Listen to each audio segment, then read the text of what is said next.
കർക്കിടക ചികിത്സയെക്കുറിച്ച് സാധാരണഗതിയിൽ നമ്മുടെ എല്ലാവരുടെയും മനസ്സിലുള്ള തെറ്റിദ്ധാരണകളിൽ പ്രധാനമാണ് ഇത് കർക്കിടക ചികിത്സയൊക്കെ ചെയ്തു കഴിഞ്ഞാൽ ഭയങ്കരമായിട്ടുള്ള റെസ്റ്റ് വേണം. ആ റെസ്റ്റ് എടുത്ത് ചികിത്സ ചെയ്താൽ മാത്രമേ അതിന്റെ ഗുണം ഉണ്ടാവുള്ളൂ. അങ്ങനെയൊന്നുമില്ല. നമ്മുടെ ബോഡിയുടെ കോൺസ്റ്റിറ്റ്യൂഷൻ അനുസരിച്ചുള്ള ഏറ്റവും മിനിമം ട്രീറ്റ്മെന്റ് തൊട്ട് മാക്സിമം നമുക്ക് ഈ 21 days ഒക്കെ എടുക്കാൻ പറ്റുന്ന ചികിത്സകൾ വരെ നമുക്ക് ചെയ്യാൻ സാധിക്കും. അത് ഓരോ ശരീരത്തിന്റെയും അവസ്ഥ അനുസരിച്ച് വേണ്ടുന്ന നിർദ്ദേശങ്ങൾ നിങ്ങളുടെ ഡോക്ടേഴ്സ് നിങ്ങൾക്ക് തന്നോളൂ. അതുകൊണ്ട് തന്നെ നമ്മുടെ ദൈനംദിന ജീവിതവുമായി കണക്ട് ചെയ്തുകൊണ്ട് നമുക്ക് ഈ കർക്കിടക ചികിത്സ അല്ലെങ്കിൽ ഈ വർഷകാല ചികിത്സ നമുക്ക് എല്ലാ വർഷവും എടുക്കാവുന്നതാണ്. പല ഫാമിലികളും അവരുടെ ടോട്ടൽ ഇമ്മ്യൂണിറ്റി, ഫാമിലിയുടെ ഇമ്മ്യൂണിറ്റി എന്ന് പറഞ്ഞാൽ അച്ഛന്റെ, അമ്മയുടെ, കുഞ്ഞുങ്ങളുടെ, മാതാപിതാക്കളുടെ ഇവരുടെ എല്ലാം ഇമ്മ്യൂണിറ്റി നന്നായിട്ട് എൻഹാൻസ് ചെയ്തായിട്ടുള്ള ഫീഡ്ബാക്കുകൾ പലപ്പോഴും അടുത്ത വർഷകാല ചികിത്സയ്ക്ക് വരുമ്പോൾ പറയാറുണ്ട്, അല്ലെങ്കിൽ ഇടയ്ക്ക് ഫോൺ വിളിച്ചൊക്കെ പറയാറുണ്ട്. അതിന്റെ കാരണം എന്താണെന്ന് വെച്ചാൽ ഈ കർക്കിടക ചികിത്സകൾ നമ്മൾ ചെയ്യുന്ന ചികിത്സകളിൽ പ്രധാനമാണ് ഉഴിച്ചിൽ എന്ന് പറയുന്ന ഒരു പ്രക്രിയ. ഉഴിച്ചിൽ എന്ന് പറയുന്നത് നമ്മുടെ ശരീരത്തിൽ നമ്മൾ തൈലം കൊണ്ട് ചെയ്യാം, ചൂർണങ്ങൾ കൊണ്ട് ചെയ്യാം, കിഴികൾ കൊണ്ട് ചെയ്യാം. പലതരത്തിലാണ് നമ്മുടെ ബോഡിയിൽ ഈ ഉഴിച്ചിൽ എന്ന് പറയുന്ന പ്രക്രിയ ചെയ്യുക. ഇത് വളരെ ശക്തമായിട്ടും വളരെ ഫോഴ്സ്ഫുൾ ആയിട്ടും ചെയ്യേണ്ട ഒരു ട്രീറ്റ്മെന്റ് ആയിട്ടില്ല. വളരെ മൃദുമായിട്ടുള്ള അഭ്യംഗങ്ങളും ഒരു മീഡിയം പ്രഷറിൽ നമ്മൾ കൊടുക്കുന്ന അഭ്യംഗങ്ങളും അതേപോലെ നല്ല ഹാർഡായിട്ടുള്ള അഭ്യംഗങ്ങളും ഉണ്ട്. അത് ഓരോ ശരീരത്തിന്റെ അവസ്ഥ അനുസരിച്ച് മനസ്സിലാക്കിയിട്ടാണ് ഡോക്ടേഴ്സ് തീരുമാനിക്കുക. ഇങ്ങനെ നമ്മൾ ചെയ്യുന്ന ഈ ഉഴിച്ചിൽ എന്ന് പറയുന്ന പ്രക്രിയ അത് നീർക്കെട്ടൊക്കെ കണ്ടമാനം കൂടുതലുള്ള ശരീരങ്ങളിലാണെങ്കിൽ തൈലം കൊണ്ടുള്ള ഉഴിച്ചിലായിരിക്കില്ല, ചൂർണോ കൽക്കോ പോലെയുള്ള സാധനങ്ങൾ കൊണ്ടായിരിക്കും നമ്മൾ ഉഴിഞ്ഞ് ആ നീർക്കെട്ടുകൾ കുറച്ച ശേഷം മാത്രമേ തൈലങ്ങൾ അപ്ലൈ ചെയ്യുള്ളൂ.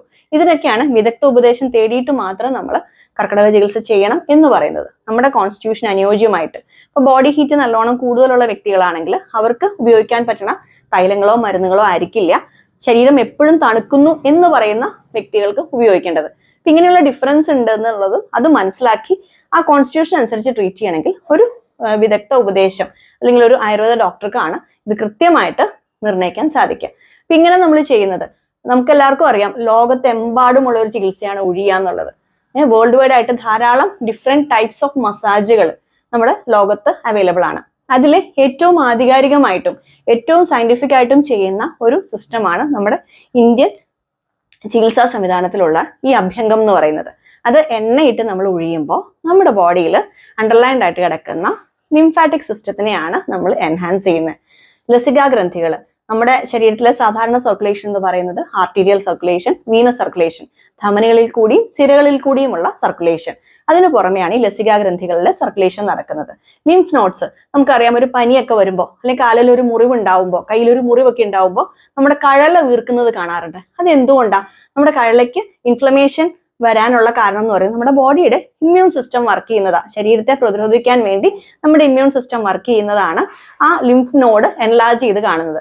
അപ്പൊ അതേപോലെ ഈ ലിംഫാറ്റിക് സിസ്റ്റം നമ്മൾ എൻഹാൻസ് ചെയ്താൽ, നമ്മളിങ്ങനെ തൈലമൊക്കെ പെട്ടി ഇങ്ങനെ ഒഴിയുമ്പോൾ ലിംഫാറ്റിക് സിസ്റ്റത്തിനെയാണ് നമ്മൾ എൻഹാൻസ് ചെയ്യുക. ആ ലിംഫാറ്റിക് സിസ്റ്റം എൻഹാൻസ്ഡ് ആയാൽ ലിംഫ് നോഡ്സ് കൂടിയുള്ള നമ്മുടെ ഈ പ്യൂരിഫിക്കേഷൻ നന്നാവുകയും നമ്മുടെ ബോഡിയുടെ ഇമ്മ്യൂൺ സെൽസ് വളരെ ആക്റ്റീവായിട്ട് വർക്ക് ചെയ്യാൻ കാരണമാവുകയും ചെയ്യും.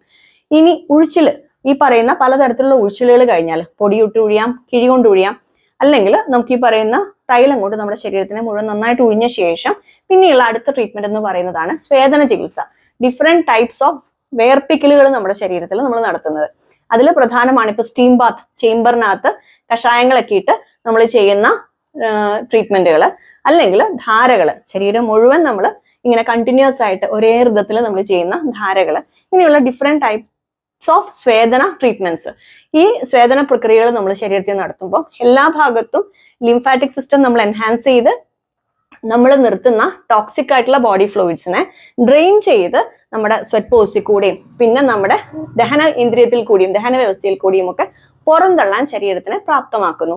ഈ രണ്ട് ചികിത്സകൾക്കും ശേഷമാണ് നമ്മുടെ പഞ്ചകർമ്മ ചികിത്സ രംഗപ്രവേശം ചെയ്യുന്നത്. പഞ്ചകർമ്മ ചികിത്സ എന്ന് പറഞ്ഞാൽ ഉഴിച്ചിലും കിഴിയൊന്നും അല്ല, അതൊക്കെ അതിന്റെ പൂർവ്വകർമ്മങ്ങളാണ്. പഞ്ചകർമ്മ ചികിത്സയ്ക്ക് വേണ്ടി ശരീരത്തെ ഒരുക്കുന്ന ചികിത്സകളാണ് നമ്മൾ ഈ തൈലമിട്ട് ഒഴിയുക, വേർപ്പിക്കുക എന്നൊക്കെ പറയുന്ന ചികിത്സകൾ. ഇതിന് ശേഷമുള്ള പഞ്ചകർമ്മ ചികിത്സകൾ വമനം, വിരേചനം, ബസ്തി, നസ്യം, രക്തമോക്ഷം എന്നീ 5 ചികിത്സകളെയാണ് ഈ പഞ്ചകർമ്മ ചികിത്സകൾ എന്ന് പറയുന്നത്. വമനം എന്ന് പറഞ്ഞാൽ ഛർദ്ദിപ്പിക്കുക, വിരേചനം എന്ന് പറഞ്ഞാൽ നമുക്ക് ശോധനയ്ക്ക് മരുന്ന് തന്ന് നമ്മുടെ രക്തത്തിൽ കൂട്ടിക്കൊണ്ട് മരുന്ന് നമ്മുടെ ശരീരത്തെ ക്ലെൻസ് ചെയ്യുക. മൂന്നാമത്തെ വസ്തി ചികിത്സ. വസ്തി ചികിത്സ എന്ന് പറഞ്ഞാൽ പ്രധാനമായിട്ടും റെക്ടൽ റൂട്ടിൽ കൂടി തന്നെ മരുന്ന് നമുക്ക് ഗുദമാർഗത്തിൽ കൂടി മരുന്നുള്ളിലേക്ക് തന്ന് നമ്മുടെ ടോട്ടൽ ഗട്ടിനെ ക്ലെൻസ് ചെയ്യുക. നാലാമത്തെ ചികിത്സ എന്ന് പറഞ്ഞാൽ നസ്യകർമ്മം, മൂക്കിൽ കൂടിയുള്ള നമ്മുടെ മരുന്നിന്റെ പ്രയോഗം. അഞ്ചാമത്തെ രക്തമോക്ഷ ചികിത്സ. അത് നമുക്ക് എല്ലാവർക്കും പരിചയം ഉണ്ടാവും. ഇപ്പൊ ഈ ഹിജാമ ടെക്നിക്സ് ഒക്കെ കാണാറില്ലേ, അതേപോലെ നമ്മുടെ ബോഡിയിലെ ഏത് ഭാഗത്താണോ കൂടുതൽ ടോക്സിക് ആയിട്ട് ബ്ലഡ് ഉള്ളത് അതിനെ റിമൂവ് ചെയ്യുക. ഇപ്പൊ ഇങ്ങനെ 5 ചികിത്സകളാണ് പഞ്ചകർമ്മ ചികിത്സകൾ. ഇതിൽ ഏതെങ്കിലും ഒക്കെ നമുക്ക് സ്യൂട്ടബിൾ ആയിട്ടുള്ളത് ഉണ്ടാവും. അപ്പോൾ ആ സ്യൂട്ടബിൾ ട്രീറ്റ്മെന്റിനെ നിശ്ചയിച്ച് നിങ്ങളോട് പറയുമ്പോൾ നിങ്ങൾക്കത് കൃത്യമായിട്ട് ചെയ്യാനും അതിന്റെ എക്സ്പീരിയൻസ്ഡ് സ്റ്റാഫുകൾ അത് ഭംഗിയായിട്ട് നിങ്ങളുടെ ശരീരത്തിൽ ചെയ്ത് നിങ്ങളുടെ ഇമ്മ്യൂൺ സിസ്റ്റത്തിനെ, നിങ്ങളുടെ ശരീരത്തിന് എനർജി ലെവലിനെ ഒന്ന് ബൂസ്റ്റ് ചെയ്യുകയും ചെയ്യും. പൊതുവെ ഈ വർഷം നമുക്ക് പ്രമേഹം ഇല്ല, ഈ വർഷം നമുക്ക് ഹൈപ്പർ ടെൻഷൻ ഇല്ല, ഈ വർഷം നമുക്ക് അമിതമായിട്ടുള്ള കൊളസ്ട്രോൾ ഇല്ല, അടുത്ത വർഷം ഇതൊന്നും വരായികയില്ല. നമുക്ക് വരാൻ സാധ്യത വളരെ കൂടുതലാണ്. കാരണം നമ്മുടെ ജീവിതശൈലി അങ്ങനെയൊക്കെയാണ് പൊക്കോണ്ടിരിക്കുന്നത്. ചിലപ്പോൾ രാത്രി വൈകിയുള്ള ഉറക്കവും രാത്രി വൈകിയുള്ള ഭക്ഷണക്രമവും എക്സസൈസ് ചെയ്യാൻ പറ്റാത്ത സാഹചര്യവും ഒക്കെ ഉണ്ടാവും. അപ്പോൾ നമുക്ക് ഈ വർഷത്തിൽ ഒരിക്കലെങ്കിലും നമ്മുടെ കർക്കിടക ചികിത്സ ചെയ്ത് കഴിഞ്ഞാൽ ഈ ഇമ്മ്യൂൺ സിസ്റ്റം നമ്മുടെ നന്നായിട്ട് വർക്ക് ചെയ്യുകയും ജീവിതശൈലി രോഗങ്ങളിൽ നിന്നും നമ്മുടെ ശരീരത്തെ പ്രിവെന്റ് ചെയ്യാനും സാധിക്കും. നമുക്കറിയാം IT പ്രൊഫഷണൽസ് ഒക്കെ ഇങ്ങനെ ഇരുന്ന് തന്നെ വർക്ക് ചെയ്യുന്ന വ്യക്തികളാണ്. അപ്പം IT പ്രൊഫഷണൽസ് ആയാലും ടീച്ചേഴ്സ് ആയാലും ചിലപ്പോൾ നിപ്പ് നടപ്പ് ഇത്രയും മാത്രമേ ഉള്ളൂ. പ്രധാനമായിട്ടും നമ്മുടെ ഗട്ടിനെ ഡീടോക്സിഫൈ ചെയ്യാൻ നിൽക്കലും നടക്കലും മാത്രം കൊണ്ട് പോരാ. ശരീരത്തിന്റെ ഓരോ സൂക്ഷ്മ കോശങ്ങളിലെയും ടോക്സിൻസിനെ നമുക്ക് റിമൂവ് ചെയ്ത് നമ്മുടെ ബോഡിയുടെ ഇമ്മ്യൂൺ സിസ്റ്റത്തിനെ എൻഹാൻസ് ചെയ്യേണ്ടത് ആവശ്യമാണ്. അപ്പോൾ ഇങ്ങനെയുള്ള സയന്റിഫിക് ആയിട്ടുള്ള കാര്യങ്ങളെ ഇന്റഗ്രേറ്റ് ചെയ്തിട്ടാണ് നമ്മളുടെ ഈ കർക്കിടക ചികിത്സ പറഞ്ഞിട്ടുള്ളത്. അല്ലാതെ ഇത് വെറും ഒരു ആർഭാട ചികിത്സയോ വയസ്സായവർക്ക് മാത്രമുള്ള ചികിത്സയോ അല്ല. അത് കേവലം ഒരു തെറ്റിദ്ധാരണയാണ്. ഈ വർഷം തന്നെ നിങ്ങളുടെ ഫാമിലിയും കൂട്ടി നിങ്ങൾ ഈ കർക്കിടക ചികിത്സ, അല്ലെങ്കിൽ ഓഫീസ് ജീവനക്കാരാണെങ്കിൽ നിങ്ങളുടെ ഒഴിവ് സമയം നോക്കി കർക്കിടക ചികിത്സ നിങ്ങൾ എടുക്കാൻ ശ്രദ്ധിക്കാം. പിന്നെ ഇത് പോവാൻ സാധിക്കാത്ത ആളുകൾക്ക് ഡു ഇറ്റ് യുവർ സെൽഫ്. നിങ്ങളുടെ കർക്കിടക ചികിത്സ നിങ്ങൾക്ക് വീട്ടിൽ തന്നെ ചെയ്യാൻ സാധിക്കും. അതിന് നിങ്ങളൊരു ആയുർവേദ ഡോക്ടറെ കണ്ട് ഡോക്ടറുടെ അടുത്ത് ഒപ്പീനിയൻ എടുത്ത് നിങ്ങളുടെ പ്രകൃതം ഏതാണെന്ന് മനസ്സിലാക്കി നിങ്ങളുടെ ശരീരത്തിന് വേണ്ടുന്ന കാര്യങ്ങളെ പ്രത്യേകമായിട്ട് മെൻഷൻ ചെയ്ത് അതിന് വേണ്ടുന്ന ചികിത്സകളെ നിങ്ങൾക്ക് സ്വയം എടുക്കാം. വലിയ ചികിത്സകളോ വലിയ പഞ്ചകർമ്മ ചികിത്സകളോ എല്ലാം നമ്മളുടെ ഹോസ്പിറ്റലുകളിലാണ് ചെയ്യുക. പക്ഷെ ഏറ്റവും മിനിമം നമുക്ക് വീട്ടിൽ ചെയ്യാൻ പറ്റുന്ന ചികിത്സാ രീതികൾ നമുക്ക് വീട്ടിലും ചെയ്യാവുന്നതാണ്. അപ്പൊ ഇങ്ങനെ ചെയ്ത് നമ്മുടെ ഇമ്മ്യൂൺ സിസ്റ്റത്തിനെ എൻഹാൻസ് ചെയ്ത് ആയുർവേദത്തിനോട് ചേർന്ന് നിന്ന് ഓരോ ഭാരതീയനും ആരോഗ്യപരമായിട്ട് നമ്മുടെ ഭാരതം തന്നെ ഒരു ആരോഗ്യത്തിന്റെ ഏറ്റവും വലിയ ഒരു കേന്ദ്രമായി മാറാൻ നിങ്ങൾ എല്ലാവരും ഒരുമിച്ച് ഈ വർഷത്തെ കർക്കിടക ചികിത്സ എൻജോയ് ചെയ്യണം. അതിന്റെ ആ റിസൾട്ട് നിങ്ങൾ എല്ലാവരും എക്സ്പീരിയൻസ് ചെയ്യണം. Thank you.